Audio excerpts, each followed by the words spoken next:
Welcome back, listeners, to another brilliant episode on the BizBlend podcast. Now, just think about this.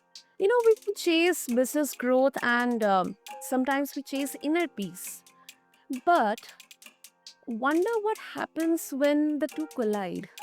Now, if you're listening with us right now, just picture yourself sitting right at this table with us. You have had days when your mindset felt bulletproof, and days when getting out of bed it felt like the hardest business decision you could have ever made.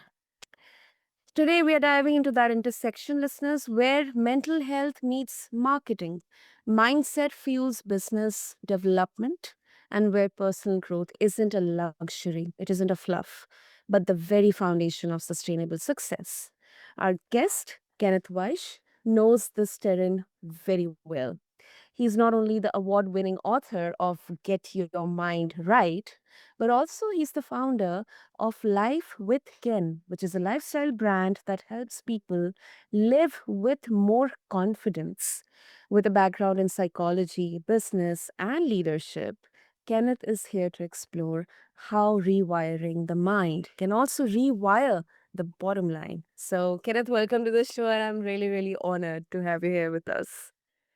Oh, that was a great introduction. I'm glad to be here. Yeah, I'm looking forward to our conversation today. Super, super. Kenneth, uh, you know, before we dive deep into, the bridge between mental health and business, about your book and about your lifestyle brand, how it all started for you. I mean, did you have the entrepreneurship fire within you right from the beginning? Did you understand, or did you have had the experience of understanding, like, how psychology and entrepreneurship or business interact? Like, how did it all, what was the origin? Sure. Well, so ultimately, what ended up happening was my educational background just naturally ended up blending in with professionalism. So my master's degree is in applied community and social psychology. And the strength of that degree allows me, and what I learned with that expertise and with that background, is I am particularly skilled at identifying opportunities within different structures and organizations for optimization. And so, um, at a with as an example, what that practically looks like is like, you go into an organization, let's say it's a small business, and you like well, so I've worked at really small businesses with only 3 or 4 employees, and then I've been part of very large businesses where the group chat is um miles long. So but in either scenario, there are things in that context, like just people, you have one person doing this job, another person doing that job, so on and so forth. Like that's just how jobs work. You have people doing different things. Each different person doing a different thing has their own mindset, has their own psychology, has their own thought process.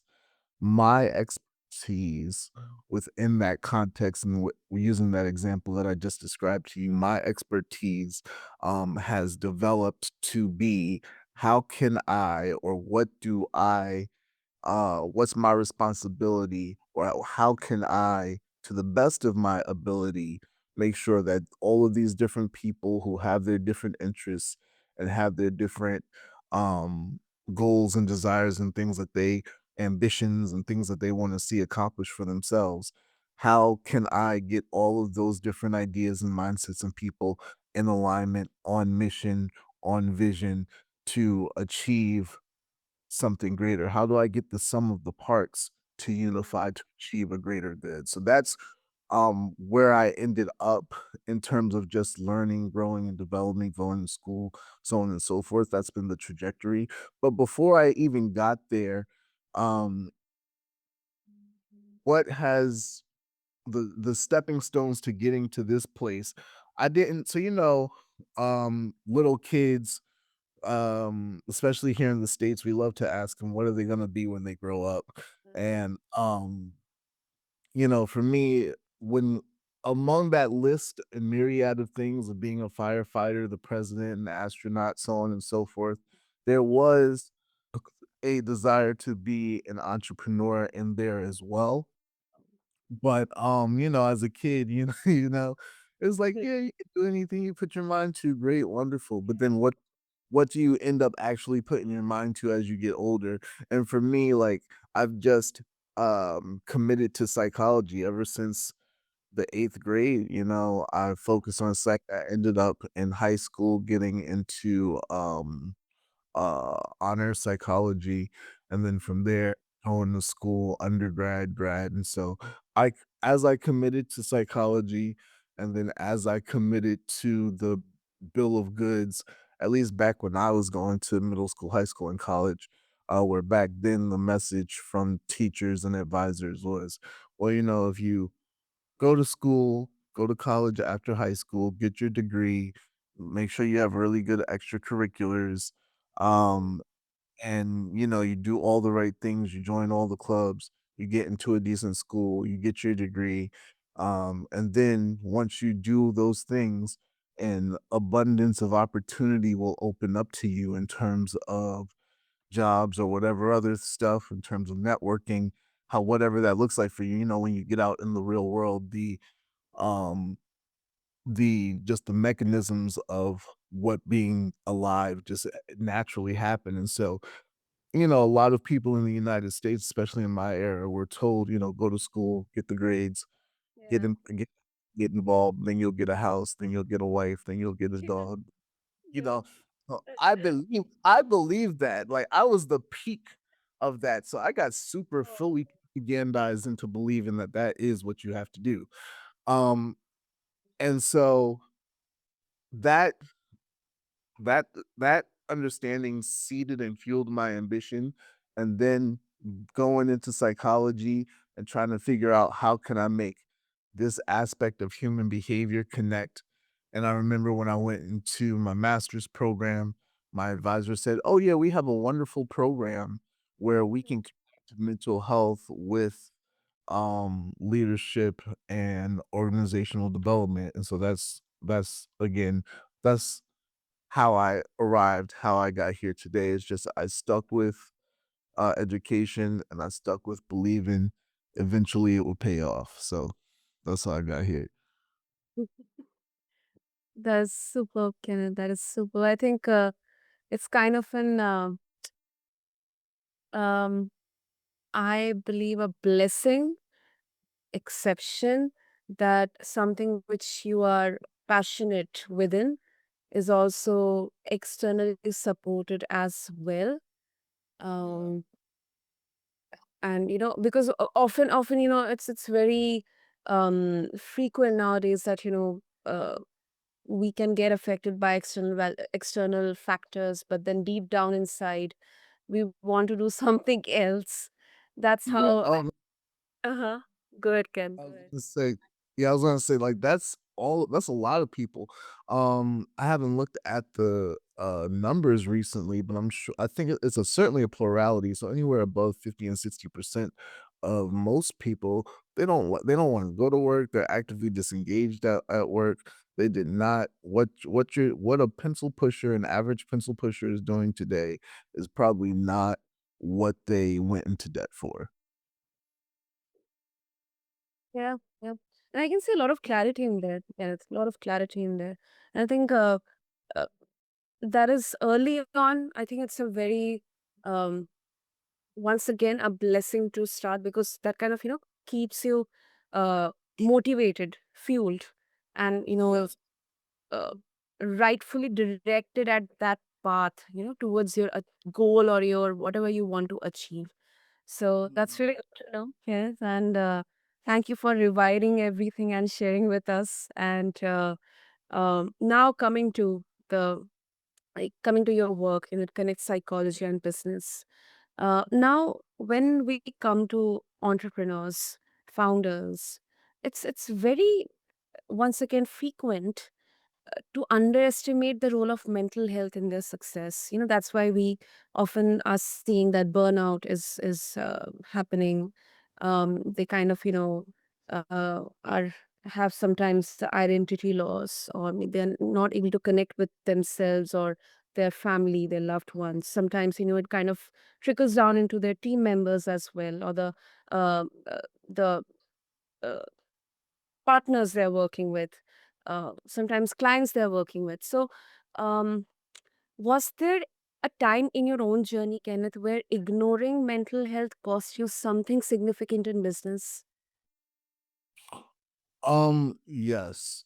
So it's difficult kind trying to like thread this needle or like walk this line because well, maybe not so much in 2025. I think it's again becoming more common, particularly with artificial intelligence that is taking a lot of like entry level white collar work. I think that um for me when I first started out after I graduated college, um after I graduated, I went right into the corporate world, went right into sales, and, um, there was just and even before college, I remember I had this really decent summer job, like, it was really decent, working in my city where I grew up in New Jersey, and, I remember I had a good job for someone who's 16, 17, 18, whatever age I was at the time, and, it was like, "Alright, this is pretty cool," but it was pretty mundane too. It was like, I went I went and I was a filer. I would just make sure information is organized and put in the right place and answer questions. I think I worked a cash register too, so but it was pretty, like, relaxed in a chill environment, but, like, Yeah. it was just so, like boring for lack of a better word. The people were exact interesting and the work was easy to do. And again, the job was really decent. The pay wasn't bad. I had gotten help to get the position, so on and so forth. But I remember even then feeling like, is this it? Is this what the sum of my existence is? Go to school and then waste 40, not waste, but the drag of giving, the bulk of your week every week to something that you may not be passionate about. And I understand people have to do that. And, we're in a really particular economic situation across the world. So I get that. But I'm just saying, like, for me, I wasn't satisfied early on in, um, just being an employee, and everybody has to work for someone else before they can work for themselves, but I think that my blessing was identifying, "Okay, I don't like this feeling, I don't like the context that I'm in with respect to what it's like to work for somebody else. I'm not a bad employee, it's just that being an employee may not be for me." And so that was a revelation that I had, and that allowed me to take certain steps towards, manifesting different types of reality. Hmm. Once again, that's clarity in there, Kenneth. That's clarity in there. And it Yeah. was all sorted out. You could see what you knew, and you still know what you are doing and what you want to do. Super. That's inspiring, Kenneth. And um, now coming to your book, which is "Get Your Mind Right." Um, quite an interesting name in there. You emphasize the power of mindset. But then, it can feel abstract. Like, how do you translate mindset into daily practical action for business owners? Is it the pattern in which they are working? Is it the pattern in which they are reacting to events or challenges? Or is the pattern in which they are communicating with their teams or with clients? Like, how exactly translate? Yeah, absolutely. So, that's a good question.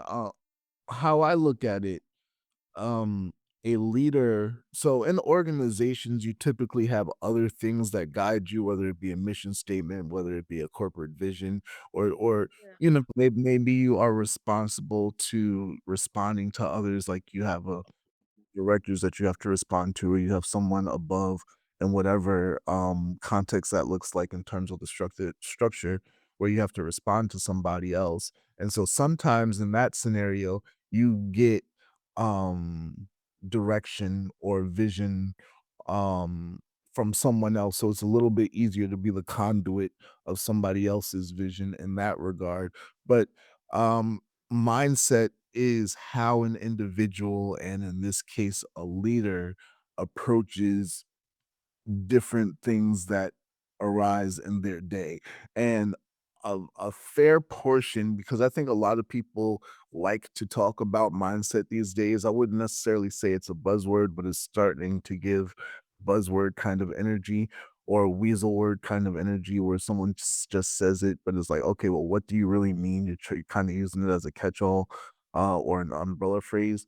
But one good way to think about your mindset is just framing.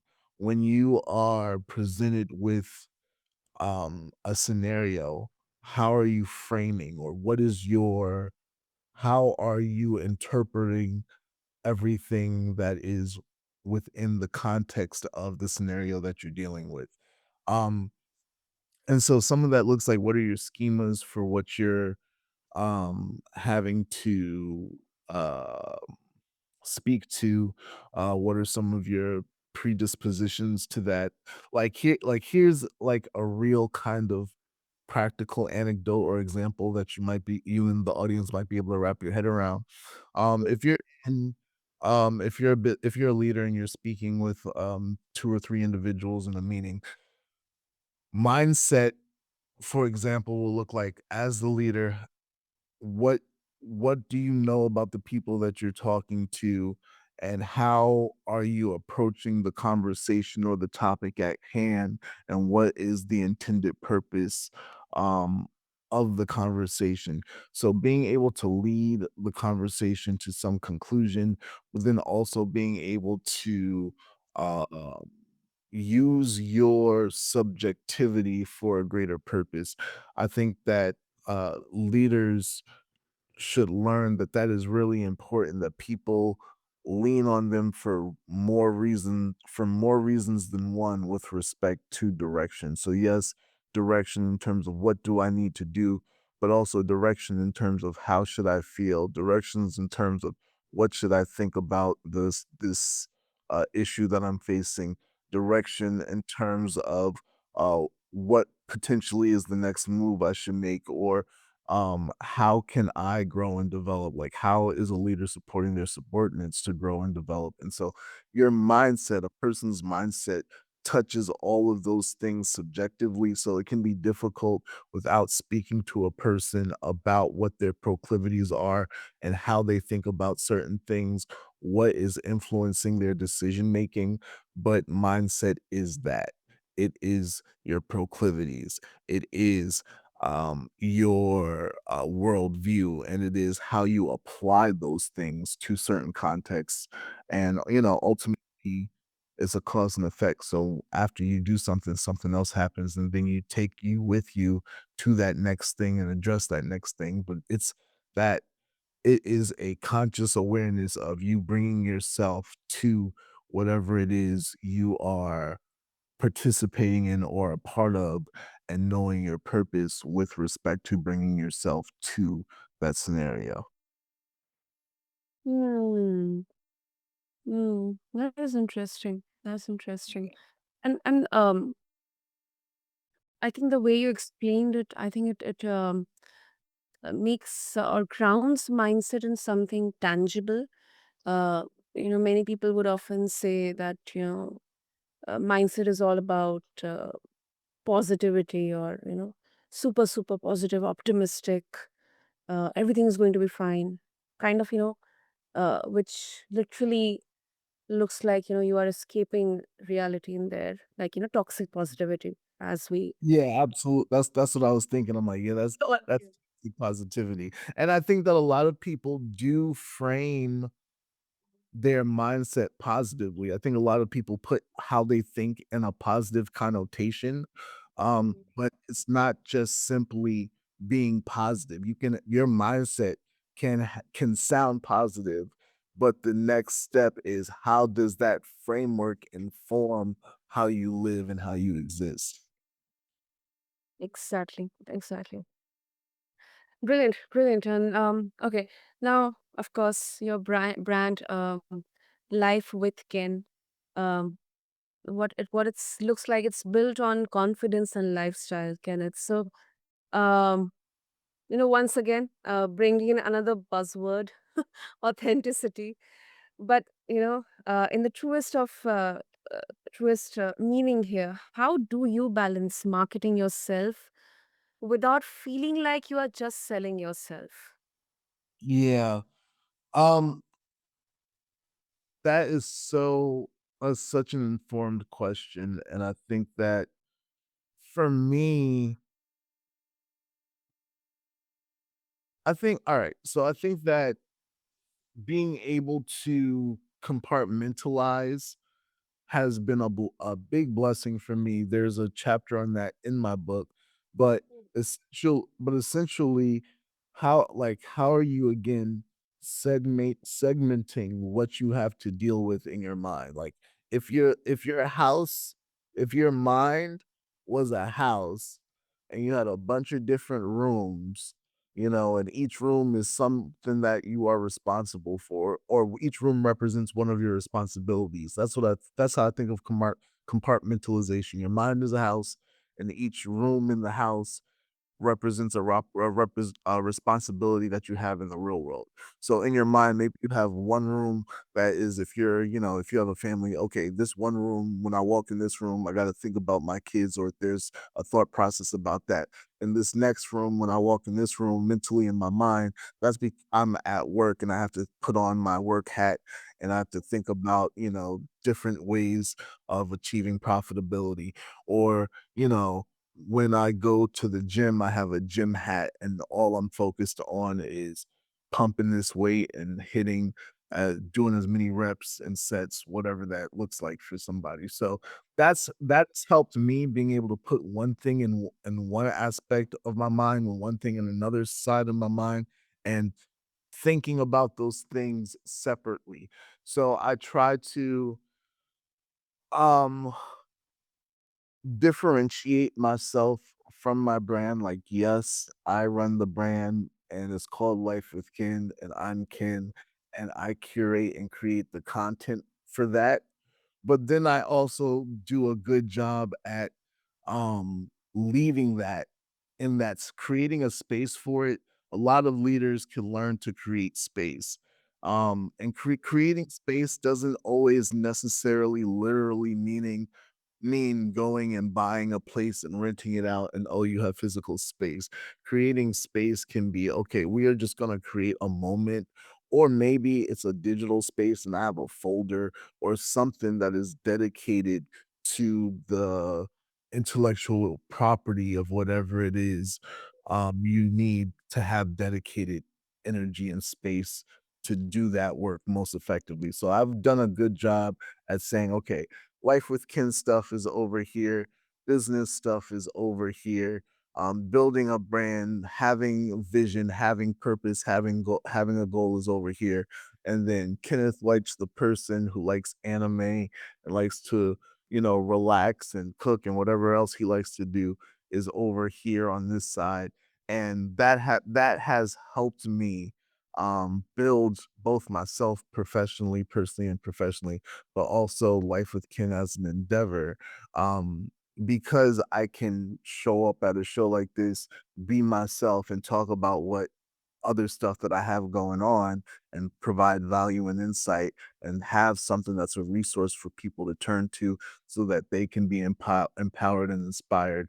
I can do that as opposed to wearing labels or being tied down to a certain perspective or lane of existence. So that's what's helped me, just being intentional with giving Kenneth the person space and then giving what I do for workspace. And I am intentional about separating those two things. Who you are is different from what you do, whatever it is that you do.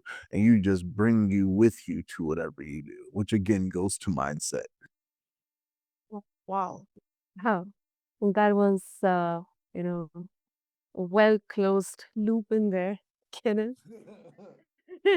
I really, now I realize, I really, really love the confidence in here because it's not pompous and it's self aware once again with clarity. So I think our listeners, they just, kind of experienced that how you are your brand, life with Ken, but then what exactly has to be differentiated, what exactly has to be put out there.